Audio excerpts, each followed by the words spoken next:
په کامې ولسوالۍ کې د شیریخ څلی پرانیستل شو. د ننګرهار مرستیال والي مولوي عزیز الله مصطفی په کامې ولسوالۍ کې د شیریخ څلی پرانیست. دا څلی چې د کامې ښاروالۍ له لوري جوړ شوی د سیمې د کلتوري او اقتصادي ارزښت استازیتوب کوي. ننګرهار کې به سږ کال د مالټو حاصلات زیات شي. د ننګرهار وادي کرنیز اماراتي شرکت سږ کال د مالټو د حاصلاتو د څو برابره زیاتوالي زیری ورکړی. تیر کال د دې شرکت د مالټو حاصلات 3500 ټنه وو، خو سږ کال د نویو بڼونو ثمر ته د رسیدو، مناسب اقلیم، غوره ساتنې، کروندګرو ته د اسانتیاو برابرولو او پر وخت اوبو رسولو له امله تمه کیږي چې دا کچه لوړه شي. سپین غر ولسوالۍ کې د روغتیايي خدماتو څارنه وشوه.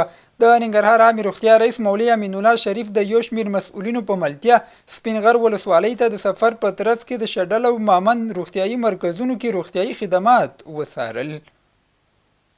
د لغمان د پوهنې ریاست مسؤلین وایي چې تیر کال د دغه ولایت په مرکز او ولسوالیو کې د اسلامي امارت او موسسو په مالي ملاتړ 14 ښوونځي بیا رغول شوي چې زده کوونکو ته د زده کړو په برخه کې ښه چاپیریال رامنځته کړی دی.